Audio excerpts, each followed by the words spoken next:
ॐ हरिः ॐ श्री गुरुभ्यो नमः। हरिः ॐ।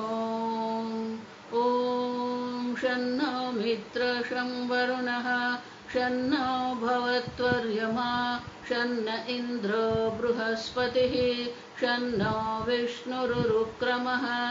नमो ब्रह्मणे नमस्ते वायो त्वमेव प्रत्यक्षं ब्रह्मासि त्वमेव प्रत्यक्षं ब्रह्म वदिष्यामि त्वं ऋतं वदिष्यामि सत्यं वदिष्यामि तन्मामवतु तद्वक्तारमवतु अवतु माम् अवतु वक्तारम्। ॐ शान्ति शान्ति शान्तिः। ॐ भद्रं कर्णेभिः शृणुयाम देवाः भद्रं पश्येमाक्षभिर्यजत्राः स्थिरैरङ्गैः स्तुष्टुवागुंसस्तनूभिः व्यशेम देवहितं यदायुः। स्वस्ति न इन्द्रो वृद्धश्रवाः स्वस्ति नः पूषा विश्ववेदाः स्वस्ति नस्तार्क्ष्यो अरिष्टनेमिः स्वस्ति नो बृहस्पतिर्दधातु। ॐ शान्ति शान्ति शान्तिः।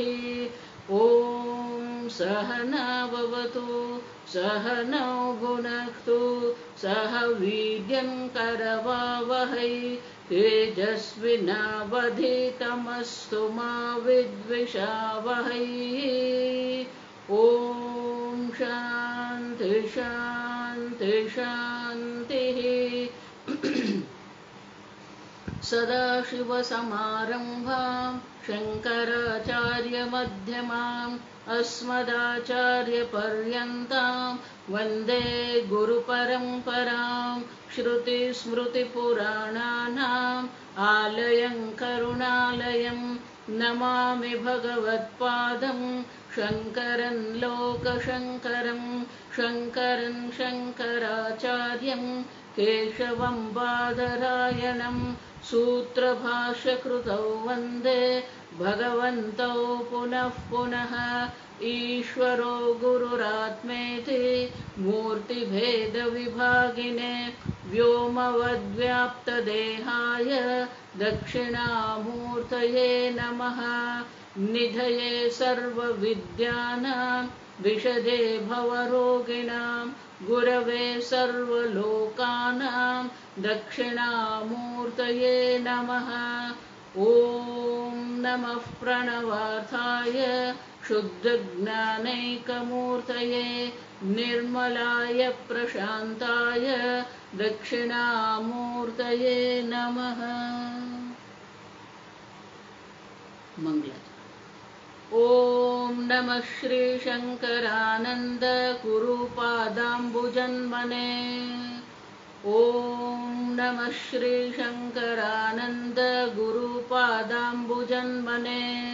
सविलासमहामोहग्राहग्रासैककर्मणे सविलासमहामोहग्राहग्रासैककर्मणे।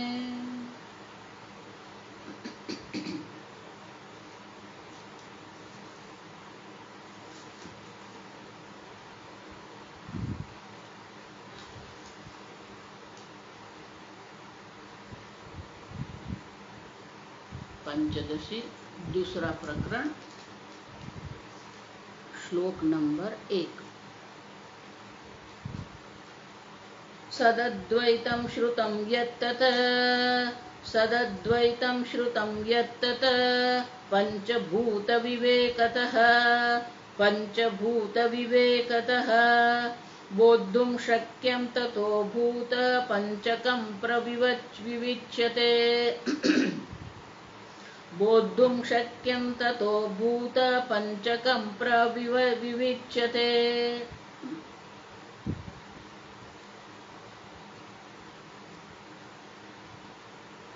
ये दूसरा प्रकरण है। दूसरे प्रकरण के विषय का परिचय देते हैं। सद अद्वैतम श्रुतम, आपने जो एक अद्वितीय सत तत्व है वो सुना, श्रुतम यत्तत् पंचभूत विवेकतः बोद्धुम शक्यम, जिसको पंचभूत के विवेक के द्वारा जान सकते हैं, बोद्धुम शक्य जान सकते हैं, ततः भूत पंचकम विविच्यते, और इसीलिए ये पंचभूत विवेक का विवरण हम करते हैं। अब देखो, सद अद्वैतम श्रुतम, कल हमने देखा कि ब्रह्म से ही आकाश की उत्पत्ति, ब्रह्म जो आत्मा स्वरूप है, तस्माद् वा एतस्मात् आत्मनः आकाश संभूत, वो जो सत्यम ज्ञानम अनंतम ब्रह्म है, जो आत्मा है, उसी से आकाश की उत्पत्ति। अब समझो, तो कल हमने देखा कि दो प्रक्रिया है, एक है अन्वय व्यतिरेक की प्रक्रिया है, आकाश में ब्रह्म का अन्वय है, ब्रह्म में आकाश का व्यतिरेक है। तो जब हम तत्तत्व, संपूर्ण वेदांत जो है वो तीन शब्द ही है, तत् त्वम असि। तत् मानी जो जगत कारण ब्रह्म है, त्वम मानी आप जो शिष्य है, जो शून्य, जो जिज्ञासु है, जिसे ब्रह्म ज्ञान प्राप्त करना है, वो त्वम, तू। त्वम पद है, तत्पद है। असि मानी कि दोनों का ऐक्य। आप ठीक से समझना, जगत कारण ब्रह्म है, आप है, और जगत कारण ब्रह्म और आप का ऐक्य है, तत्त्वम असि। अब जब हम तत्पद का शोधन करते हैं, तत्पद पर विचार करते हैं, तब हम अन्वय व्यतिरेक प्रक्रिया का प्रयोग करते हैं। संपूर्ण ब्रह्मांड जो है, संपूर्ण ब्रह्मांड में एक अद्वितीय तत्व का अन्वय है। ईश्वर के बिना, ब्रह्म के बिना ये किसी भी वस्तु का कोई अस्तित्व संभव ही नहीं है, और इसीलिए कहा सद अद्वैतम। एक अद्वितीय जो सत तत्व है, उनका संपूर्ण जगत में अन्वय है। सदैव सौम्य इदमग्र आसीत, तो ये अन्वय है। लेकिन जगत में ब्रह्म का अन्वय है, लेकिन ब्रह्म में जगत का व्यतिरेक है, और इसीलिए जब हम तत्पद पर विचार करते हैं तो अन्वय व्यतिरेक की प्रक्रिया हम उपयोग करते हैं। लेकिन जब हम त्वम पद का शोधन करते हैं, जब हम त्वम पद पर विचार करते हैं, तब कल हमने देखा अध्यारोप अपवाद का प्रयोग करेंगे। अध्यारोप अपवाद प्रक्रिया हमें यहां काम लगे। क्यों? क्योंकि आत्मा पर ये उपाधि का अध्यारोप कर दिया है, अब वो अध्यारोप का हमें अपवाद करना है। अब समझ, अध्यारोप का हम अपवाद कर रहे हैं, उपाधि का अपवाद नहीं कर रहे हैं। इसीलिए शंकराचार्य जी दूसरे अध्याय में बहुत सुंदर वाक्य कहते हैं, ये आत्मा पर जो हमने अध्यारोप करके रखा है, वो अध्यारोप की निवृत्ति करनी है, देह की निवृत्ति नहीं करनी है। ये देह जो स्थूल शरीर है, सूक्ष्म शरीर है, कारण शरीर है, उनकी निवृत्ति हमें नहीं करनी है। वो तो ठीक ही है, लेकिन हमने अपने आप पर ये देह मन उपाधि का जो संघात है, कार्यकरण संघात जिसको हम कहते हैं, ये स्थूल देह कार्य है और सूक्ष्म शरीर करण है, और इसीलिए कार्यकरण संघात कहते हैं। स्वामी जी उनका अंग्रेजी करते थे बॉडी माइंड सेंस कॉम्प्लेक्स। अब देखो, कार्यकरण संघात जो है, उनका हमने आत्मा पर अध्यारोप करके रखा है, और वो अध्यारोप की निवृत्ति करनी है, अध्यारोप का अपवाद करना है, उपाधि की निवृत्ति नहीं करनी। और इसीलिए शंकराचार्य जी बहुत सुंदर चर्चा वहां करते हैं कि ये आत्मा तत्व को समझना है, ये त्वम पद को हमें समझना है, मैं कौन हूं। तो वहां भगवान ये प्रयोग करते हैं अप्रमेय अनाशिनो प्रमेयस्य। अर्जुन, जो अनाशी है, जिसका कभी नाश नहीं हो सकता है, जो अप्रमेय है, जो कभी विषय कोटि में नहीं हो सकता है, उसका। तो अप्रमेय शब्द जब भगवान प्रयोग करते हैं, और आगे के श्लोक में ही देखो, ये भगवत गीता जो है अत्यंत कठिन ग्रंथ है। लोग पाठ करते हैं और वो श्लोक का अनुवाद पढ़ते हैं ना, इसलिए लोग ऐसा मान लेते हैं कि मैं तो गीता हर रोज पढ़ता हूं। अब देखो, वो विरोधाभास है। अगले श्लोक में भगवान ने कहा अविनाशी तू तद्विद्धि, ये आत्मा को तू अविनाश जान ले, माने कि आत्मा को जानना है। और दूसरे ही श्लोक में कहते हैं अनाशी न अप्रमेयस्य अप्रमेय, जो कभी आपके ज्ञान का विषय नहीं बनता है। प्रमाता मानी जानने वाला, ज्ञाता। प्रमाणम मानी ज्ञान मानी कि जानने का साधन, प्रमाण। प्रमेय मानी कि प्रमा का विषय, प्रमेय ज्ञान का विषय ज्ञेय है, उसी प्रकार से प्रमा मानी ज्ञान का विषय जो है उसको प्रमेय कहते हैं। अब आगे के श्लोक में भगवान ने कहा तू आत्मा को जान ले विद्धि, और अभी कहते हैं अप्रमेय। अब क्या करें? एक बार आप कहते हो अब जान लो, और दूसरी बार आप कहते हो कि जानने अप्रमेय है आत्मा। इसलिए शंकराचार्य जी वहां ये अप्रमेय शब्द का अर्थ दर्शाते हैं। ये गीता को ठीक ठीक अगर समझना है तो शांकर भाष्य आवश्यक है। ये जो विरोधाभास है, वो विरोधाभास की निवृत्ति शंकराचार्य जी करते हैं। अब देखो, वेद जो है, हमने देखा है वेद प्रमाण है, तस्मात् शास्त्रम ते प्रमाण, शास्त्र हमारे लिए प्रमाण है।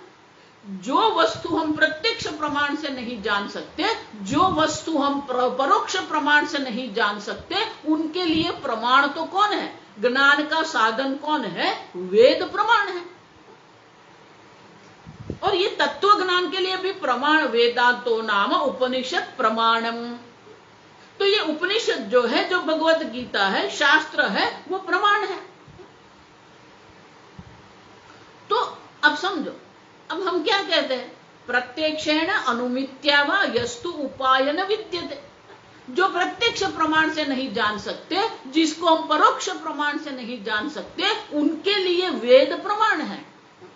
और इसलिए शंकराचार्य जी वहां कहते हैं कि जो अज्ञात है, इसलिए शास्त्र के लिए एक दूसरा वाक्य है, अज्ञात ज्ञापकम शास्त्रम। जो हम अपने प्रमाण से नहीं जान सकते, ऐसी जो अज्ञात वस्तुएं हैं, वो वस्तुओं के ज्ञान कराने वाला ये शास्त्र है। ज्ञापकम माने ज्ञान कराने वाला। अब देखो, तो शास्त्र के लिए वाक्य ये है अज्ञात ज्ञापकम शास्त्र। जो अन्य प्रमाण द्वारा हम नहीं जान सकते, उनका ज्ञान कराने वाला शास्त्र है। तो शंकराचार्य जी यहां कहते हैं न तो अज्ञात ज्ञापकम शास्त्रम इह। अब देखो, आत्मा के लिए हम ये वाक्य का प्रयोग नहीं कर सकते, अज्ञात ज्ञापकम नहीं कह सकते। क्यों? क्योंकि आत्मा अज्ञात नहीं है। न तो आत्मा नाम अप्रसिद्धम वस्तु अस्ति, क्योंकि आत्मा आप जानते ही हैं, अप्रसिद्ध नहीं, अप्रसिद्ध है। मैं हूं ये सब जानते हैं। मैं माने कि वो चैतन्य स्वरूप है, हूं माने कि वो सत स्वरूप है। तो सच्चित स्वरूप मैं हूं, ये तो सब जानते हैं। तो आत्मा पूर्णतः अज्ञात नहीं है। और इसलिए शंकराचार्य जी कहते हैं न तो अज्ञात ज्ञापकम शास्त्रम, न तो अज्ञात ज्ञापकत्वेन शास्त्रस्य प्रामाण्यम। यहां वेदांत शास्त्र प्रमाण है, लेकिन अज्ञात के ज्ञान कराने के लिए यह शास्त्र प्रमाण नहीं है, क्योंकि आत्मा पूर्णतः अज्ञात नहीं है। तो फिर शास्त्र का प्रामाण्य कहां पर आएगा? आप समझो। और और इसलिए शंकराचार्य जी आगे कहते हैं अतद्बुद्धि अध्यारोप निवर्तकत्वेन शास्त्रस्य प्रामाण्यम। देखो ये बहुत लोग ये नहीं समझते। अतद्बुद्धि, जो आत्मा नहीं है अतत, उनको आत्मा के ऊपर अध्यारोप करके रखा है। अतद्बुद्धि अध्यारोप, देह बुद्धि कर लिया, मन बुद्धि कर लिया। तो शास्त्र कहते हैं, शंकराचार्य जी कहते हैं जो जो आत्मा नहीं है उनको आत्मा के ऊपर अध्यारोप करके हमने रखा है। और इसलिए कहते हैं कि वेदांत शास्त्र का जो प्रामाण्य है, वो प्रामाण्य जो है वो पूर्णतः अज्ञात वस्तु के लिए नहीं है। क्योंकि आत्मा आप जानते हो मैं हूं। मैं हमेशा इसलिए कहती हूं किसी को भी अपने अभाव का अनुभव कभी भी नहीं हो सकता है। मैं नहीं हूं ये कभी आप कह नहीं सकते हो। आप समझो, आप नहीं है ऐसा अनुभव आपको कभी हो ही नहीं सकता है। और अगर आपको अपने अभाव का अनुभव नहीं हो सकता है तो आपकी मृत्यु भी संभव नहीं है। अब देखो, मृत्यु का जो भय है बिल्कुल काल्पनिक है, आप समझना। क्योंकि किसी को भी अपने मृत्यु का अनुभव हो ही नहीं सकता है।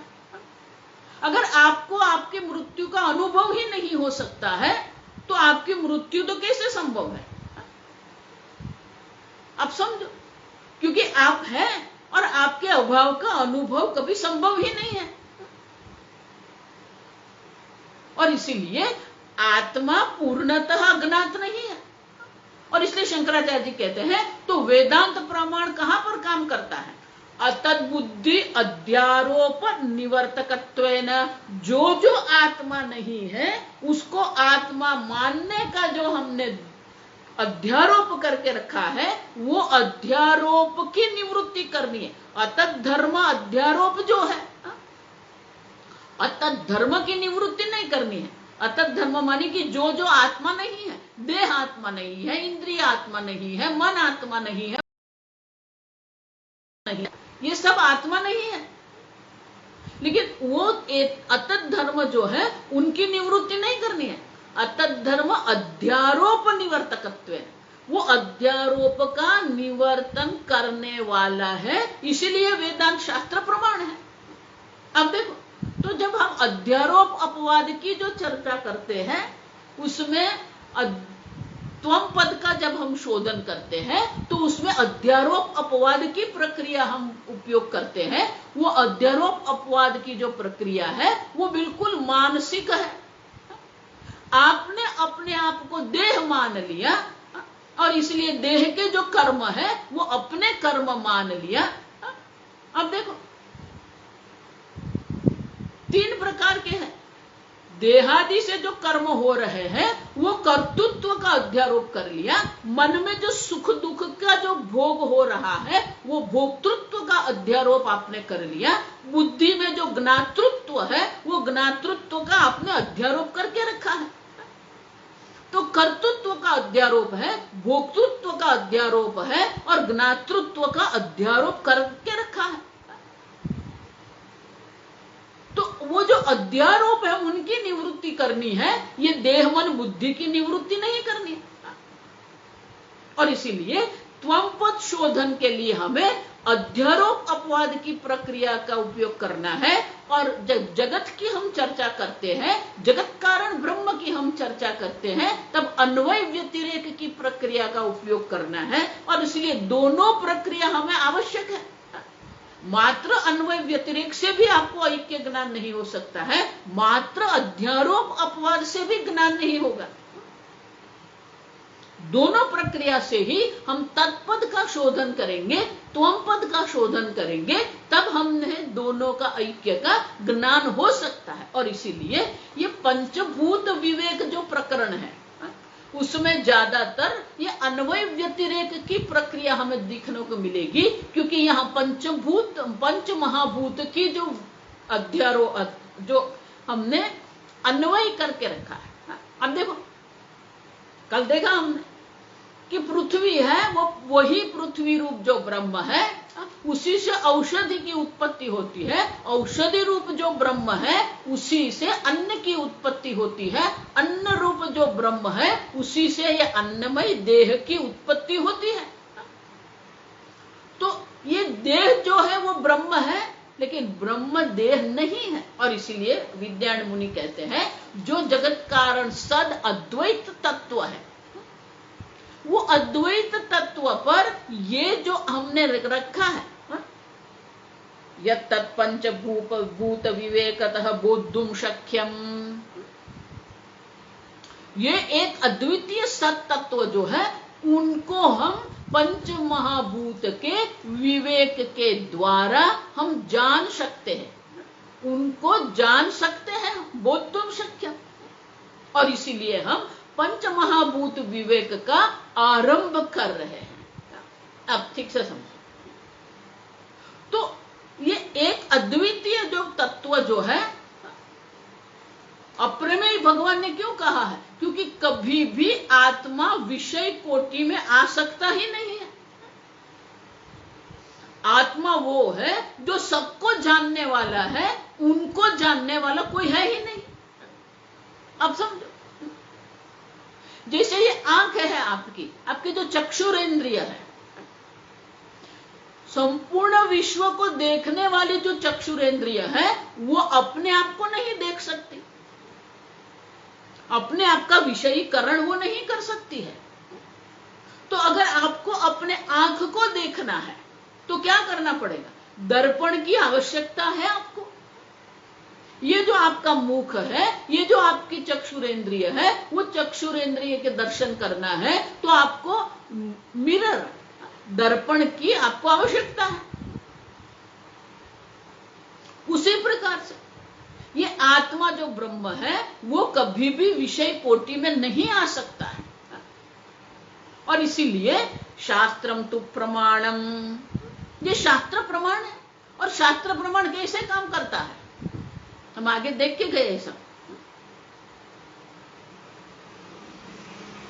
कि ये शास्त्र जो है वो दर्पण समान है। और इसलिए श्लोक है, लोचन विहीनाभ्याम दर्पणम किं करिष्यति। जिसके पास आंख ही नहीं है उनके लिए दर्पण का कोई उपयोग है ही नहीं। उसी प्रकार से बुद्धि विहीनाभ्याम शास्त्रम किं करिष्यति, जो अपनी बुद्धि का उपयोग करने को तैयार नहीं है उनके लिए शास्त्र कोई काम नहीं कर सकता। आप समझो, आपको अपनी बुद्धि का उपयोग करना है। मैं जो बोल रही हूं उनको आपको समझना। इसलिए भगवान भी बार बार अर्जुन को श्रुणु श्रुणु करते रहे और पूछते रहे, अर्जुन समझ में आया कि नहीं आया? क्यों भगवान कहते हैं? क्योंकि आपको समझना है कि आप वो पूर्ण ब्रह्म है जो सर्वव्यापी है। गुरु जी तो आपको कह रहे हैं, लेकिन आपके समझ में आया कि नहीं आया?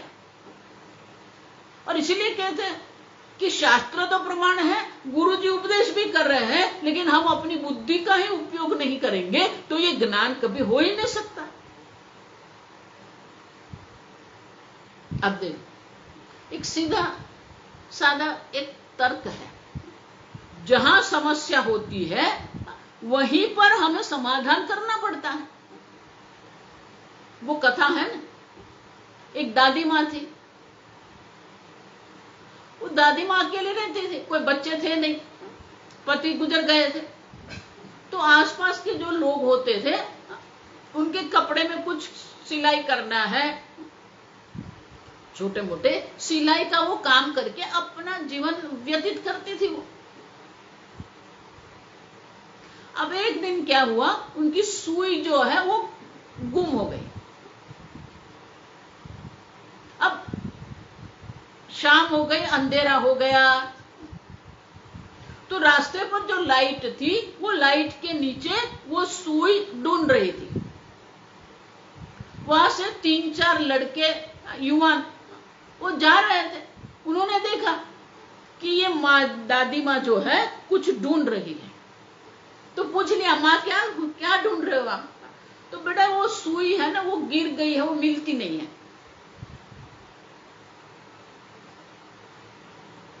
तो सबने बोला कि एक काम करो दादी, आप एक साइड पर हो जाओ, हम लोग आपको सुई ढूंढ के देते। अब 3 जो युवान थे उसमें एक थोड़ा विचार वाला था। हा? उसने पूछा कि दादी ये सुई जब गिर गई तो आप कहाँ बैठे थे? तो वो दादी बोले कि नहीं, वो तो मैं अंदर रूम में बैठी थी। तो बोले कि दादी अगर वहां बैठे थे आप, तो सुई यहां बाहर क्यों ढूंढ रहे हो? तो बोले यहाँ लाइट है ना, ये प्रकाश यहां पर है इसलिए। अब देखो, अगर सुई कमरे में गिर गई थी तो ढूंढना भी कहां है? कमरे में ही है। उसी प्रकार समस्या कहां पर है? बाहर कोई समस्या नहीं है, आप समझो। स्वामी जी का इसलिए वो पुस्तक है, you are the problem, you are the solution. Problem आपके विचार में है। देखो इसलिए मैं कहता हूं, वेदांत माने कि पहले आपको ये सीखना पड़ेगा कि आपके विचार में ही कहीं न कहीं कोई खोट है, कोई गलती हो रही है। बाहर तो कोई समस्या नहीं, बाहर तो भगवान ने आनंदमय परमात्मा जो है, वो आनंदमय परमात्मा ने ये जगत की उत्पत्ति की है। आनंदादेव खल्विमानि भूतानि जायन्ते। अब आनंद से ही ये जगत की उत्पत्ति हुई है। ईश्वर जो सच्चिदानंद स्वरूप है, परमानंद स्वरूप परमात्मा ने ये जगत बनाया है, और परमानंद परमात्मा ने अपने आप से ही ये जगत बनाया है। तो ये जगत तो आनंद ही होना चाहिए, क्योंकि जो आनंद से बनता है वो आनंद ही होता है। लेकिन हमारा अनुभव क्या है? जन्म दुख, जरा दुख, जाया दुख, पुनः पुनः। हर एक जगह पर हमें समस्या ही दिखती है, दुख ही दिखता है, शोक ही दिखता है।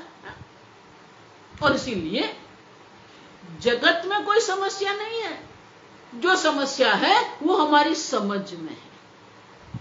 और इसीलिए बुद्धि विहीनाभ्याम शास्त्रम किम करिष्यति। अगर हम हमारे जो विचार है, हमारे विचार को ही हम ठीक नहीं करेंगे, तो ये शास्त्र हमें किसी भी प्रकार से उपयोगी नहीं हो सकता है। Understand? Vedanta is correcting your thinking. Arjun के भी विचार में ही खोट थी, और इसीलिए उन्होंने कहा, देखो इसलिए मैं कहूं, वेदांत में शारीरिक जो आप शरणागति कहते हैं उनकी आवश्यकता नहीं है, बौद्धिक शरणागति की आवश्यकता है। जो गुरु जी कह रहे हैं, जो शास्त्र कह रहे हैं, और जो आप सोच रहे हैं, उसमें आसमान जमीन का फर्क है। शास्त्र तो कहते हैं आपका कभी जन्म हुआ ही नहीं है, आपकी मृत्यु हो ही नहीं सकती है। अभी हमें बोल के गई, संभव ही नहीं है आपकी मृत्यु, आप समझो, क्योंकि आपके अभाव का अनुभव आपको हो ही नहीं सकता है। और इसीलिए जो शास्त्र कहते हैं और जो हमारा अनुभव है वो विरुद्ध है, और इसीलिए भौतिक शरणागति लेनी पड़ती है, बुद्धि से हमें शरणागति लेनी पड़ेगी। इसलिए भगवान अंत में भी कहते हैं, सर्वधर्मान परित्यज्य मामेकम शरणम व्रज। एकम शरणम, एक अद्वितीय तत्व जो है उनके शरण में जाना पड़ेगा। और इसीलिए ये त्वम पद में हम अध्यारोप अपवाद की निवृत्ति की चर्चा करते हैं, तो देह की निवृत्ति नहीं करनी है, अध्यारोप निवर्तकत्वेन शास्त्रस्य प्रामाण्यम। ये जो अध्यारोप करके आपने रखा है, वो अध्यारोप की निवृत्ति आपको करनी है। अब सुन, शास्त्र तो कहते हैं कि आप देह नहीं हो, आप तो कौन है? नवद्वारे पूरे देही नैव कुर्वन्न खारे। आप तो वो देही है जो नवद्वार वाली ये नगरी में वास करते हैं, वो देही है। आप न कुछ करते हैं न कुछ करवाते, नैव कुर्वन्न कारयन्।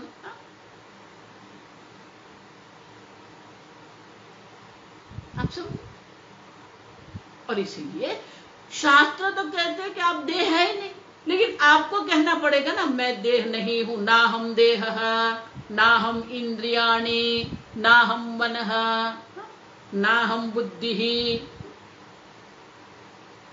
और इसीलिए ये पंचभूत विवेक प्रकरण का आरंभ क्यों कर रहे हैं कि हमने जो अविवेक करके रखा है वो अविवेक की निवृत्ति करने के लिए ये पंचभूत विवेक प्रकरण का विद्यायन मुनि आरंभ कर रहे हैं।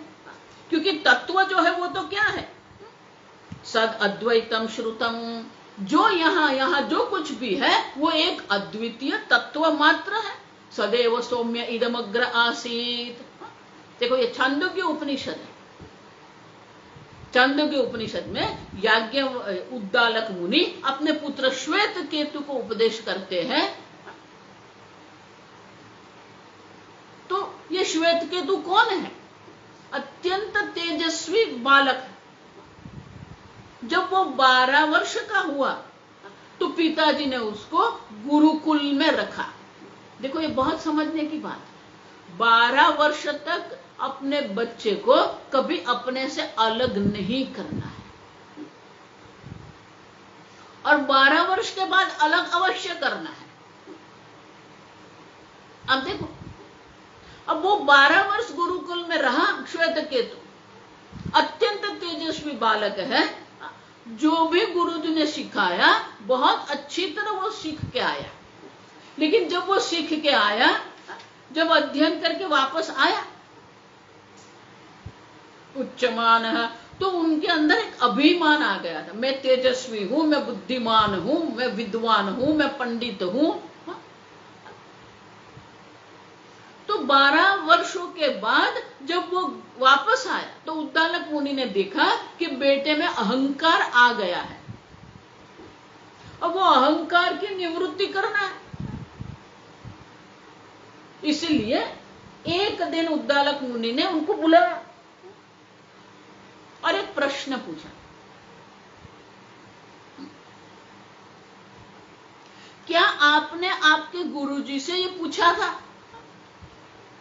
एकस्मिन् विज्ञाते सर्वं विज्ञातम भवति, कि एक को ही जानने से सबका ज्ञान हो जाता है? अब देखो, अब ये श्वेत केतु ने कभी ऐसा कुछ सुना नहीं था कि एक के ज्ञान से ही सबका ज्ञान हो जाएगा। तो उनकी बुद्धि पर एक पहला हथौड़ा पड़ा, लेकिन वो स्वीकारने को तैयार नहीं है, क्योंकि वो अभिमान है, वहां अहंकार है। और इसलिए उसने कहा, मेरे ख्याल से मेरे गुरुजी को इसके बारे में पता नहीं है। अब देखो प्रश्न क्या था, आपने आपके गुरुजी से ये प्रश्न पूछा था कि एक के विज्ञान से सबका विज्ञान होता है कि नहीं। तो हाँ या ना कहना था, लेकिन उसने क्या कहा, मुझे मेरे ख्याल से मेरे गुरुजी को इसके बारे में कुछ पता नहीं। क्यों? देखो ये अहंकार। अगर पता होता तो मुझे अवश्य बताते, क्योंकि मैं नंबर 1 हूं, मैं श्रेष्ठ शिष्य हूं उनका, और अगर वो जानते थे तो मुझे अवश्य बताते। तो वो जो प्रश्न पूछा है उनके ऊपर ही उसने प्रश्न उठाया। तब उद्दालक मुनि कहते हैं, एक वृत्त पिंड ज्ञानेन सद्मृण्मयम् जगत् विज्ञातम् भवति। अब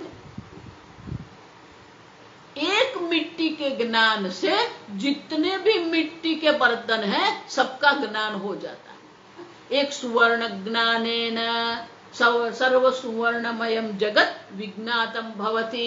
एक सुवर्ण के ज्ञान से ही जो सुवर्णमय जगत जो है वो सबका ज्ञान हो जाता है। एक लोह ज्ञानेन, वहां लोह शब्द की जगह पर उद्दालक मुनि, ये बहुत सुंदर शब्द है, नख निकृंदन।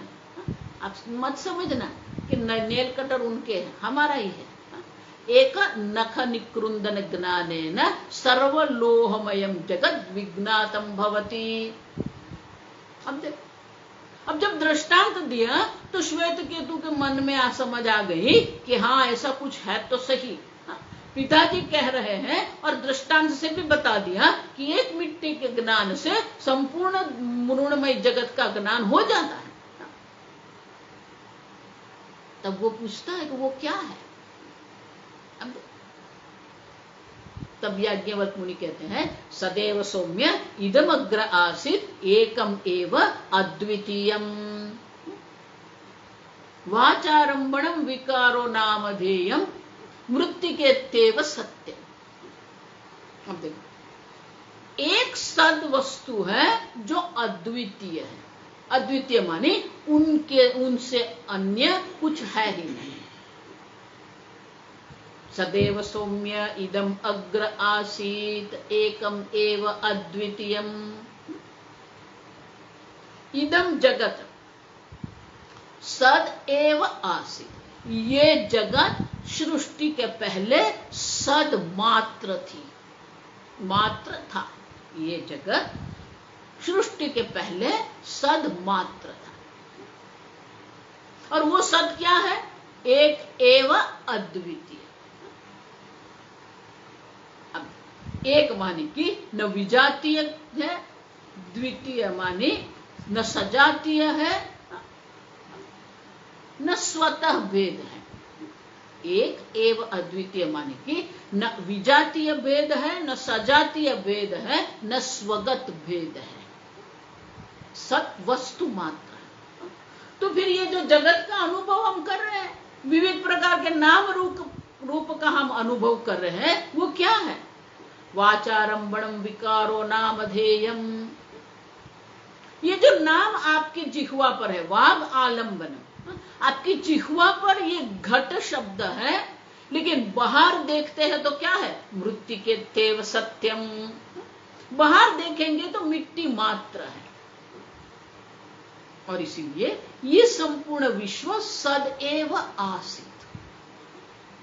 तो वो सद वस्तु को जानना है हमें, लेकिन वो सद वस्तु हमारे प्रमाण का विषय नहीं बन सकते। वो कभी विषय कोटि में आ ही नहीं सकता है। अगर वो विषय कोटि में आ नहीं सकता है तो हम उसका ज्ञान प्राप्त कैसे करेंगे? हम बोल तो रहे हैं एक विज्ञानेन सर्व विज्ञातम भवति। और इसीलिए विद्यारण्य मुनि कहते हैं वो सद वस्तु है, अद्वैत वस्तु है। शास्त्र उनकी चर्चा करते हैं और उनके ज्ञान है बोद्धुम शक्यम, उनको जानना संभव है। कैसे? पंच महाभूत विवेकतः। वो कभी भी विषय कोटि में नहीं आ सकता है, फिर भी पंच महाभूत के विवेक के द्वारा वो सद वस्तु का ज्ञान हम प्राप्त कर सकते हैं। और इसीलिए भूत विवेक विप्रविविच्यते, भूत पंचकम प्रविविच्यते। इसीलिए ये पांच महाभूत का विवेक हम कर रहे हैं। अब ठीक से समझना, आत्मा का विषयीकरण कभी भी नहीं होता है। आत्मा मानी आप सबको जानने वाले हैं, आपको कोई नहीं जान सकता। नहीं द्रष्टुहु दृष्टे है विपरीलोपहस्य। अब वो दृष्टा है, वो दृष्टि है जो दृष्टा की भी दृष्टि है, जो दृष्टा को भी जानने वाला है, जो श्रोता को भी जानने वाला है, जो मनता को भी जानने वाला है, जो विज्ञाता को भी जानने वाला है। ये सबके वहां बृहदारण्यक न द्रष्टुहु दृष्टे है विपरीलोपहस्यात्। अब वो चैतन्य स्वरूप आत्मा है जिसका कभी भी, अब हम देखेंगे वो जो एक संवित है वो क्या है? न उदयति न अस्तमेति, न उनका कभी उदय होता है न कभी अस्त होता ही नहीं। और इसीलिए सबको जानने वाला जो आत्मा है उनको जानने के लिए ये विवेक करना पड़ेगा। और इसलिए कहते हैं भूत पंचकम प्रविविच्यते।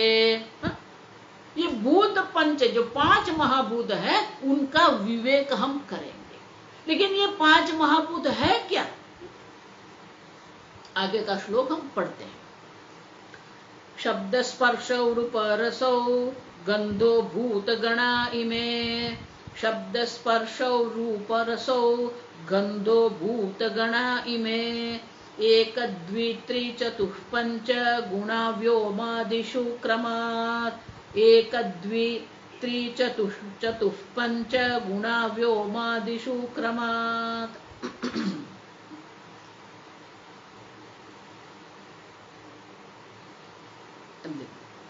ये जगत में 5 विषय है, शब्द स्पर्श रूप रस गंध।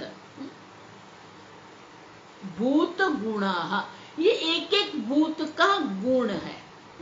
शब्द आकाश का गुण है, स्पर्श वायु का गुण है, अग्नि का गुण है, रूप जल का गुण है, रस और पृथ्वी का गुण है गंध। इमे भूत गुणा, माने कि शब्द का अपना गुण, जो आकाश का अपना गुण जो है वो शब्द है, वायु का गुण स्पर्श है, लेकिन वो वायु जो है वो आकाश से उत्पन्न हुआ है और इसलिए जो आकाश का गुण जो है वो वायु में होना चाहिए, क्योंकि कारण का गुण कार्य में होना चाहिए। और इसलिए कहते हैं एक द्वि त्रि चतुः पंच गुणाः व्योमादिषु क्रमात्, क्रम से। व्योम आदिषु, व्योम मानी आकाश, आकाश आदि में क्रम से 1 2 3 4 और 5 गुण होते हैं। आकाश में क्रम से कहेंगे तो आकाश में एक गुण है शब्द, आकाश का कार्य वायु है और इसलिए वायु का अपना स्पर्श गुण भी है और आकाश का शब्द गुण भी है।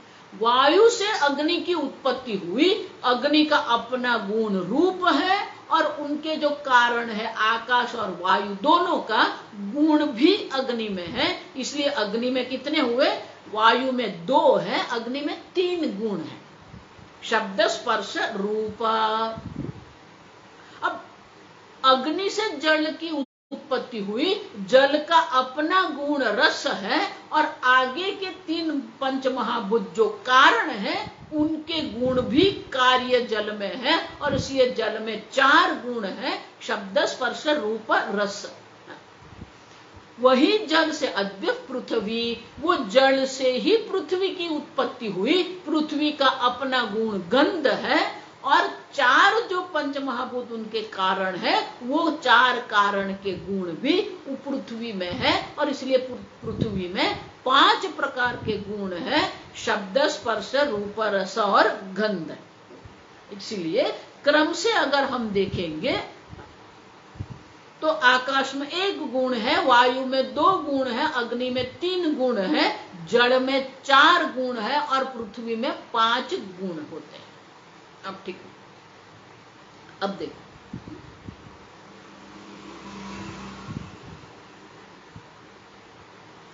तो बोले कि ये गुण उसमें है, हमें कैसे पता चलेगा? आकाश में शब्द गुण है, वो हमें कैसे पता चलेगा? वायु में 2 गुण है, हमें कैसे पता चलेगा? और इसलिए अगले श्लोक में हमें दर्शाते हैं, बहुत सुंदर है ये। देखो ये मैंने कहा ना कि पंचमहाभूत की चर्चा सब जगह पर है, गीता में भी है, तैत्तिरीय उपनिषद सब, पर उनके जो पंचमहाभूत का जो विश्लेषण है, सूक्ष्म विश्लेषण कहीं पर नहीं हुआ है और इसीलिए पंचमहाभूत के विवेक करने के लिए ये सूक्ष्म विश्लेषण विद्यारण्य मुनि यहां कर रहे हैं। तो आगे कहते हैं कि शब्द 1 गुण आकाश में हमें कैसे पता चलेगा? तो बहुत सुंदर ये श्लोक है, श्लोक के द्वारा हमें दर्शाते हैं। श्लोक का पाठ हम करें। प्रतिध्वनिर्वियत् शब्दो वायौ वीसीति शब्दनम अनुष्णाशीत संस्पर्शः। प्रतिध्वनिर्वियत् शब्दः वायौ वीसीति शब्दनम अनुष्णाशीत संस्पर्शः वह्नौ भुगु भुगु ध्वनि ही, वह्नौ भुगु भुगु ध्वनि ही।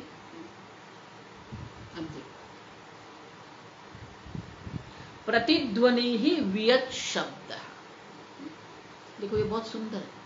आकाश में शब्द है, कैसे पता चलेगा? प्रतिध्वनि ही। प्रतिध्वनि माने क्या है? इको।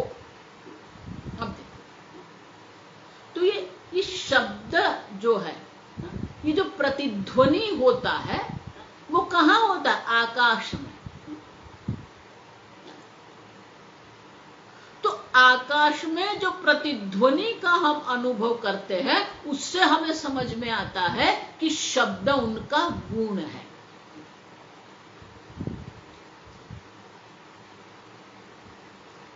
अब देखो, विज्ञान की भाषा से हम देखेंगे तो आकाश जो है और शब्द, हम जानते हैं कि शब्द जो है, ध्वनि जो है, वो तरंग है। और वो जो तरंग है, वो ध्वनि जो उत्पन्न होता है, किसके कारण उत्पन्न होता है? वायु में स्पंदन होता है। आप ठीक से समझ। तो वायु के स्पंदन से जो तरंग उत्पन्न होते हैं, हम उसको ध्वनि तरंग कहते हैं। तो हमारे प्रत्यक्ष ज्ञान का अनुभव ये है कि शब्द जो है किसके कारण उत्पन्न हुए?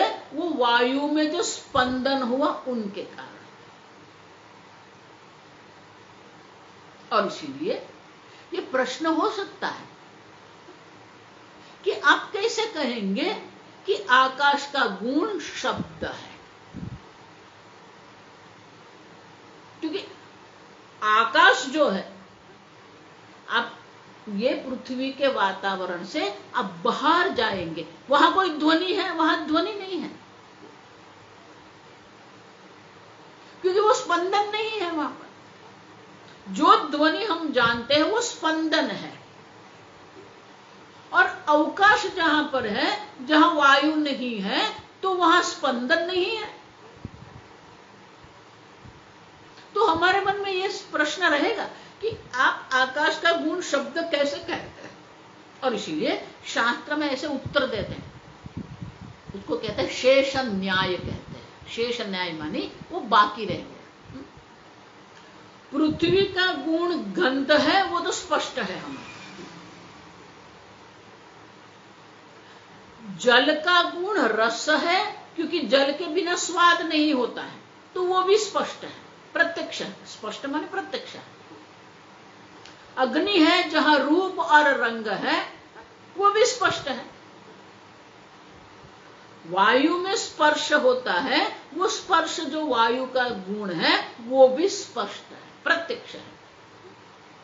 और इसलिए शास्त्र कहते हैं कि 5 विषय है, 5 ज्ञानेंद्रिय है और 5 महाभूत है। तो 5 महाभूत है और 5 गुण है। अब 4 गुण जो है वो तो लग गए, बाकी एक रह गया। शेष न्याय से हम कहते हैं कि आकाश का गुण शब्द है। प्रत्यक्ष प्रमाण से आप उनको पुरवार नहीं कर सकते। और इसीलिए प्रत्यक्ष प्रमाण से हम ये पुरवार नहीं कर सकते हैं कि आकाश का गुण शब्द है। लेकिन शेष न्याय से हम कहते हैं कि आकाश का गुण शब्द है। और वो शब्द क्या है? प्रतिध्वनि। आप देखो, इसीलिए शंकराचार्य जी कहते हैं प्रतिध्वनि ही वियत शब्द। ये इको जो है, वो जो वियद माने आकाश। देखो, ये संस्कृत में हर एक विषय के अनेक शब्द होते हैं। आकाश, नभस्पृश, नभः, गगनम, व्योम। अब नया शब्द आया वियत। वियत माने आकाश। और इसीलिए विद्यारण्य मुनि कहते हैं ये जो प्रतिध्वनि है वो आकाश का शब्द है। स्पर्श जो है वो वायु का शब्द है, वायु का गुण है। और वायु में शब्द है, हमें कैसे पता चलेगा? जो स्पर्श है वो वायु का अपना स्पर्श गुण है, वो तो स्पष्ट है, प्रत्यक्ष है। लेकिन वायु में शब्द है, वो कैसे पता चलेगा? और इसीलिए कहते हैं विसीति शब्दनम, हिसिंग साउंड उसको कहते हैं। हिसिंग या विस्परिंग। ये वायु जब बहता है तो एक विस्परिंग साउंड होता है, विसी कहते हैं उसको। तो ये वायु में भी शब्द है। वायु जब बहता है तो ये आवाज आती है। गुजराती में उसको सुसवाटो, पवन नो सुसवाटो, ऐसे गुजराती में कहते हैं। तो वायु में भी शब्द है, विसीति शब्दनम। देखो विसी पर से विस्परिंग कहते हैं, अंग्रेजी में उसको विस्परिंग कहते हैं। तो ये वायु में शब्द है। उसी प्रकार से अग्नि जो है, अग्नौ वह, जो अग्नि की जगह पर अन्य शब्द वहनौ। वहनौ, वहनी माने अग्नि।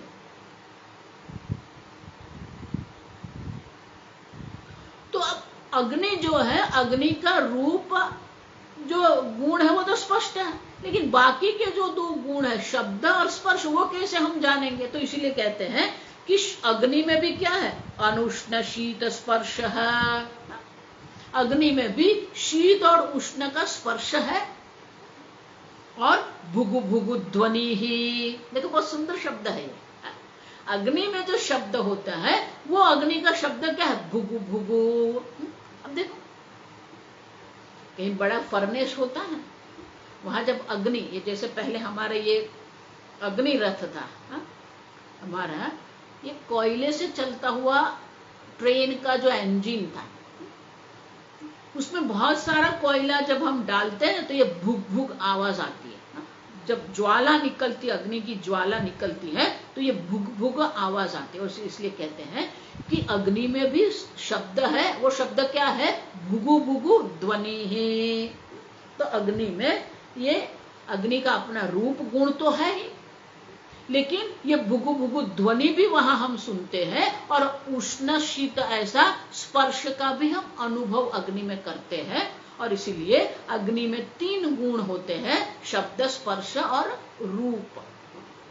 और आगे जल में क्या होता है, पृथ्वी में क्या है, वो हम कल देखेंगे।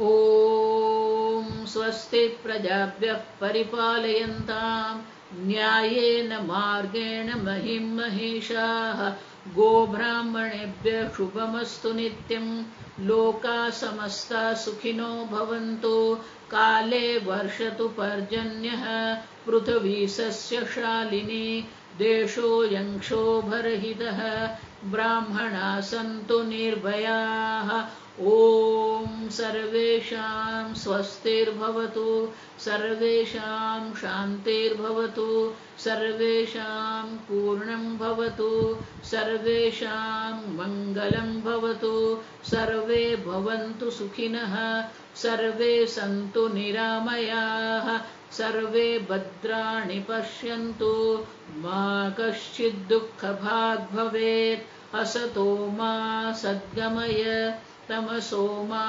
ज्योतिर्गमय मृत्योर्मा अमृतंगमय ओम पूर्णमदः पूर्णमिदं पूर्णात् पूर्णमुदच्यते पूर्णस्य पूर्णमादाय पूर्णमेवावशिष्यते ओम शांति शांति शांति हरिः ओम श्री गुरुभ्यो नमः हरिः ओम।